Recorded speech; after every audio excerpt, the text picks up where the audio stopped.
Halo guys, apa kabar nih kalian? Semoga baik-baik aja ya.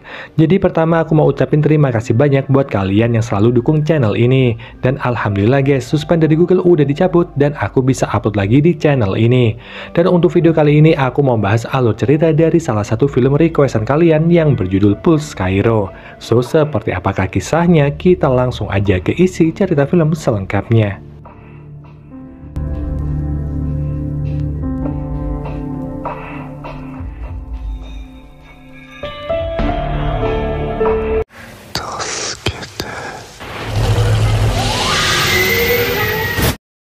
Kisah diawali dengan diperlihatkan seorang wanita bernama Michi. Saat itu dia ada di sebuah kapal, dan gak lama setelahnya dia didatangi oleh seorang pria.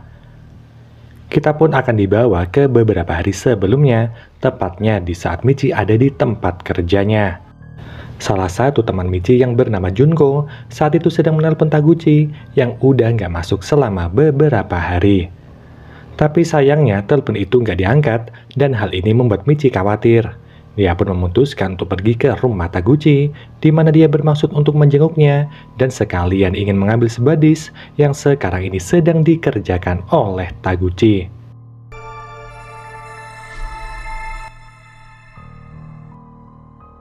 Setibanya di sana, sama sekali nggak ada jawaban saat Michi mengetuk pintu. Dia pun mengambil kunci yang ada di bawah pot bunga, karena dia tahu jika Taguchi selalu menyimpan kunci cadangan di tempat itu.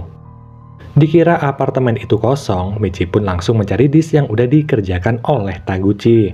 Tapi saat Michi ini sibuk mencari disk itu, tiba-tiba dia melihat sesosok bayangan.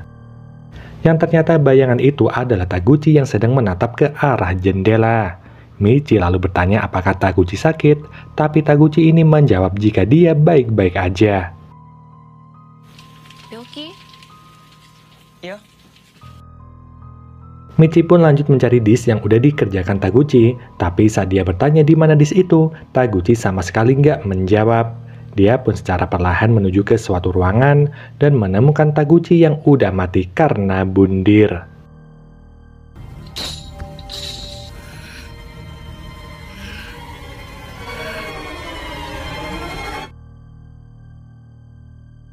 Keesokan harinya, Michi dan teman-temannya mulai melihat isi dari disk yang selama ini dikerjakan oleh Taguchi. Tapi anehnya saat mereka membuka disk itu, isinya adalah pantulan dari ruangan di mana Taguchi biasa bekerja. Pantulan itu kembali dipantulkan oleh cermin, sehingga menciptakan suatu bayangan yang gak ada habisnya. Tapi ada hal yang lebih aneh, yaitu ada pantulan wajah wanita di monitor lain yang ada di ruangan itu.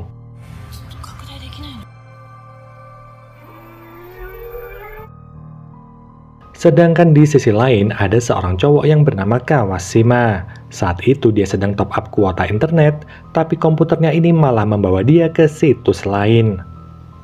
Di sana dia melihat video seseorang yang berada di tempat gelap dan sangat menakutkan. Setelahnya muncul tulisan apakah kau melihat hantu, dan karena merasa jika itu adalah video dari dark web, Kawashima langsung takut dan segera mematikan komputernya.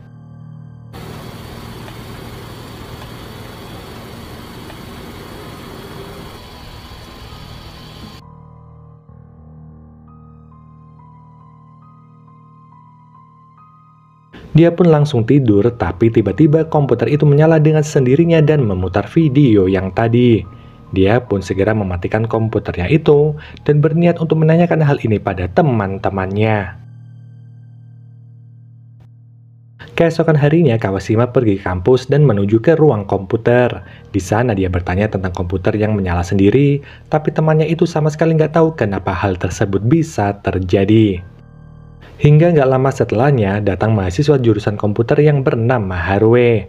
Haruwe mendengar keluhan Kawashima, dan karena peduli, dia pun bermaksud untuk menolongnya. Dia pun menyuruh Kawashima untuk melakukan print screen untuk mengetahui kenapa komputernya seperti itu. Sedangkan di sisi lain, teman kerja Michi yang bernama Yabe, tiba-tiba menerima telepon dari nomor yang nggak dikenal. Setelah diangkat, terdengar suara lirih yang berkata, "Tolong aku." Suara itu bicara berulang kali, tapi saat ditanya oleh Yabi siapa ini, telepon itu malah ditutup.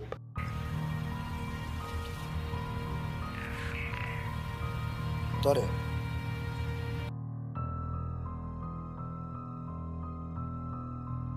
Yabe pun mendapati foto dari ruang kerja Taguchi yang ada di HP-nya. Karena penasaran, Yabe pun pergi ke rumah Taguchi, dan saat sampai di sana, dia menemukan kertas yang bertuliskan ruangan terlarang.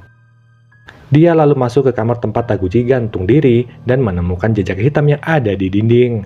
Dia pun berniat keluar, tapi seketika dia merasa ada yang aneh.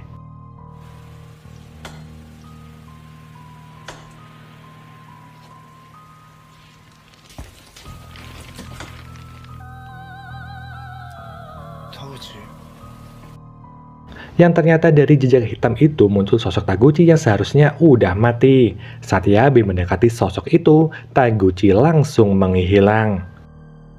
Merasa jika hal tersebut hanyalah halusinasi, Yabe pun memutuskan untuk pulang.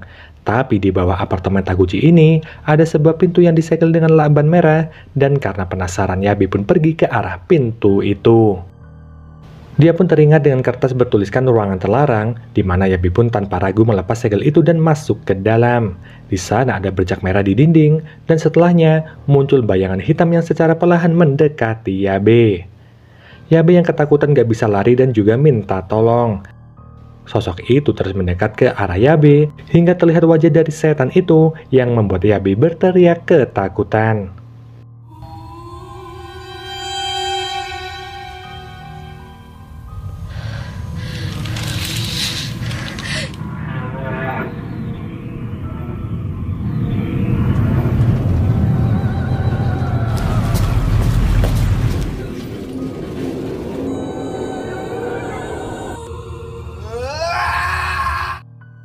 Sedangkan di tempat lain, Kawashima sedang menemui Haruwe di ruang internet. Di sana dia juga bertemu dengan senior mereka yang bernama Endo, di mana Endo ini mengajak Kawashima ke perpustakaan. Di sana sekilas Kawashima melihat bayangan yang muncul di balik rak buku. Dia menceritakan hal ini pada Endo, tapi Endo sama sekali nggak melihat bayangan yang dimaksud oleh Kawashima. Dan saat bayangan itu muncul lagi, Kawashima pun berusaha untuk mengejarnya. Tapi anehnya bayangan itu langsung menghilang dan gak meninggalkan jejak sedikit pun. Endo lalu menjelaskan jika arwah orang mati tinggal di dunia yang berbeda. Namun karena jumlahnya semakin banyak, arwah-arwah itu sedikit demi sedikit mulai pergi ke dunia manusia yang masih hidup. Tapi karena Kawashima ini gak percaya dengan hal gaib, dia pun segera pergi karena kata-kata dari Endo.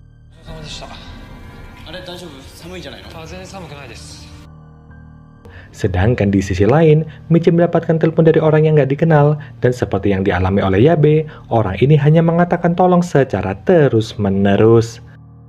Namun kali ini Michi sangat yakin jika itu adalah suara dari Yabe. Dia pun segera ke rumahnya Yabe, dan menemukan bekas hitam yang ada di dinding. Dari bekas hitam itu terdengar suara Yabe yang meminta tolong.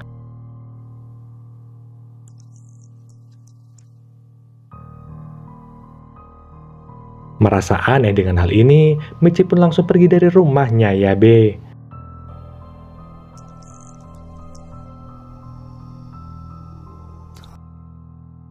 Saat kembali ke tempat kerjanya, Michi nggak melihat Junko dimanapun. Dia pun memiliki firasat buruk, dan benar aja, ada pintu dengan segel lakban merah yang entah bagaimana ada di tempat kerjanya itu.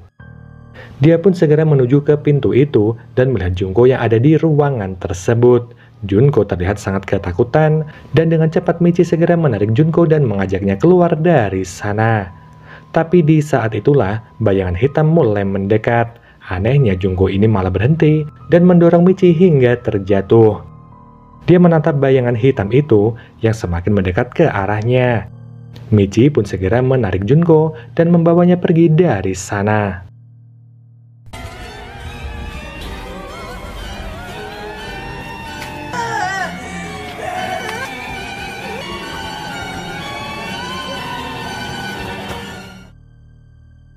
Di sisi lain, Kawashima yang sedang menelpon Haruwe mulai merasa panik saat Haruwe ini nggak kunjung mengangkat telepon itu. Dia pun segera ke ruang penelitian dan menemukan komputer yang menyala. Komputer itu menampilkan video dari seorang pria yang sedang berjalan secara perlahan. Dia pun menuju ke apartemennya Haruwe dan menemukan Haruwe ini yang udah basah kuyup. Dia mencoba mengejar gadis itu, di mana Haruhi malah berkata jika semua orang udah menghilang. Haruhi sangat panik, di mana dia bilang jika kita harus segera sembunyi. Kawashima mencoba menenangkan gadis itu, dan setelah Haruhi ini cukup tenang, dia pun mulai bercerita tentang kehidupan setelah kematian. Haruhi bertanya-tanya, apakah setelah kita mati, kita akan kesepian di dunia arwah atau malah menjadi hantu? Kawashima lalu kembali menenangkan Haruhi dan berkata jika orang hidup dan orang mati berada di dunia yang berbeda. Namun setelah itu, Haruhi malah menunjukkan komputernya yang tiba-tiba memutar video orang-orang yang menghilang secara misterius. Dia sangat ketakutan akan hal ini dan bertanya apa yang sebenarnya terjadi pada mereka. Kawashima lalu berkata jika dia sama sekali nggak percaya pada hantu meskipun dia udah melihatnya secara langsung. Tapi Kawashima ini percaya jika pada saatnya nanti manusia akan hidup abadi di suatu tempat.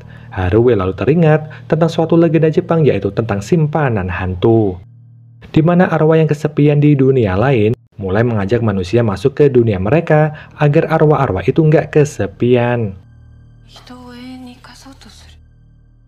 Sedangkan di sisi lain, Michi sedang merawat Junko yang masih trauma setelah bertemu dengan hantu.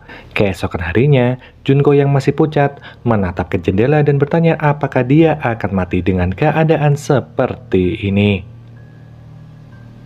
Mendengar itu, Michi menjawab jika Junko tentu nggak akan mati dalam keadaan seperti itu. Namun Junko ini malah berkata jika dia sepertinya akan selalu kesepian.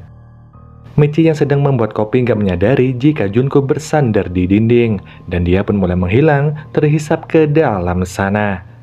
Saat Michi ini menoleh ke belakang, Junko udah berubah menjadi bekas hitam, dan tentu aja Michi ini langsung berteriak sambil memanggil nama Junko.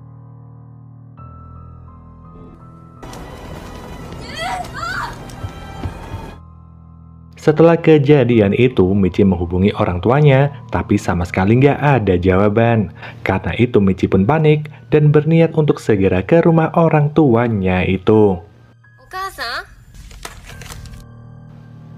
Sedangkan di sisi lain, Kawashima yang ada di tempat permainan mulai didatangi oleh sosok bayangan hitam. Bayangan itu mulai mendekatinya, dan dia pun segera kabur dari tempat itu.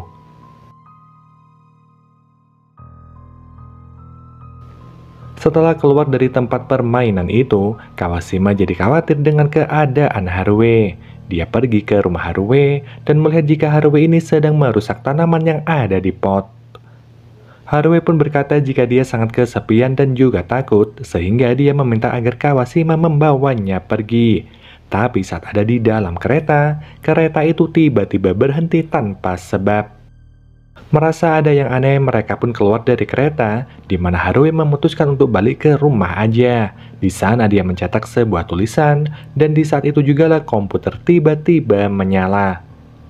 Lagi-lagi komputer itu memutar sebuah video, tapi kali ini terlihat seorang laki-laki yang menutupi kepalanya dengan kantong kresek. Saat kantong kresek itu dibuka, si pria langsung melakukan bundir. Lalu video pun berganti yang mana memperlihatkan Haruhi dari sudut pandang yang berbeda. Seakan ada orang lain yang mengawasinya dari belakang, tapi bukannya takut, Haruhi ini malah senang dan berkata bahwa aku nggak sendiri. Dia pun mendekati sosok bayangan hitam dan seketika Haruhi pun menghilang. Keesokan paginya, terlihat Kawashima yang mendatangi seonggok mobil yang sedang mogok. Ternyata mobil itu adalah mobilnya Michi yang lagi macet saat dia dalam perjalanan menuju rumah orang tuanya. Setelah memperbaiki mobil itu, Kawashima minta tolong untuk membawa mobil itu guna mencari Haruhi yang hilang secara misterius. Sesampainya di rumah Haruhi, mereka menemukan tulisan minta tolong di dinding kamar. Michi yang juga ada di kamar itu melihat sebuah pabrik kosong yang ada di sebelah rumahnya Haruhi. Dia pun mengajak Kawashima ke sana karena siapa tahu Haruhi ada di pabrik itu. Tapi Michi juga mengingatkan agar Kawashima ini nggak memasuki ruangan yang disegel oleh lakban berwarna merah. Nggak lama setelah itu mereka bertemu dengan seseorang yang menutup kepalanya dengan kantong kresek. Ternyata dia adalah Haruhi, di mana Haruhi ini memegang pistol dan langsung melakukan bundir di tempat itu. Mereka pun mencoba membawa mayat Haruwe, tapi saat akan pergi ternyata bensin mobil itu udah habis. Kawashima pun berniat untuk masuk ke dalam pabrik, guna mengambil bensin dan menyuruh Michi untuk menunggu di dalam mobil. Saat dia udah menemukan jerigen bensin, tutup jerigen itu malah jatuh dan menggelinding ke arah ruangan dengan segel lakban merah.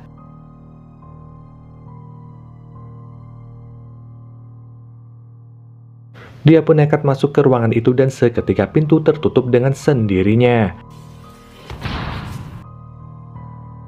Tiba-tiba ada sosok hantu yang mendekati Kawashima, di mana hantu itu berkata jika kematian adalah kesepian yang abadi.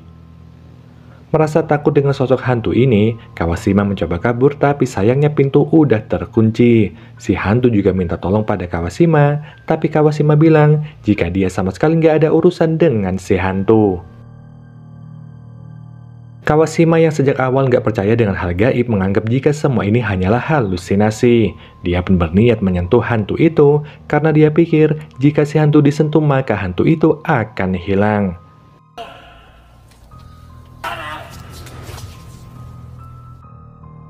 Tapi sayangnya si hantu ini malah nggak hilang dan bisa disentuh oleh Kawashima. Si hantu berkata jika dirinya adalah nyata dan mulai mendekat ke arah Kawashima. Michi yang melihat mayat Haruwe tiba-tiba hilang langsung masuk ke pabrik untuk mencari Kawashima. Saat itu Kawashima udah lemas dan duduk di samping bekas hitam milik Haruwe. Michi lalu membawa Kawashima dan berkendara menuju dermaga yang ada di pinggir laut. Michi pun mulai menangis saat dia menyadari jika Kawashima ini udah masuk ke ruangan yang tersegel lakban berwarna merah.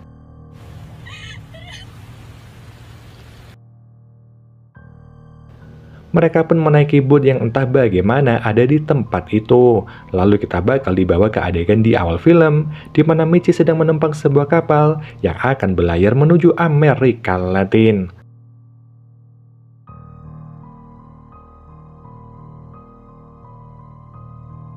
Dia pun ke sebuah ruangan yang mana di ruangan inilah terakhir kali Michi melihat Kawashima. Kawashima pun berubah menjadi bekas hitam dan setelahnya film pun selesai.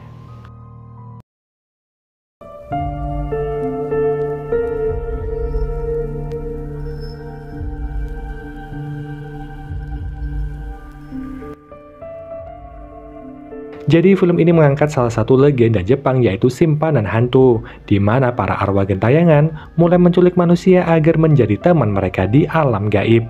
Dan kalau di film ini sih para korban berantai didapatkan jika ada seseorang yang masuk ke dalam ruangan yang tersegel lakban berwarna merah.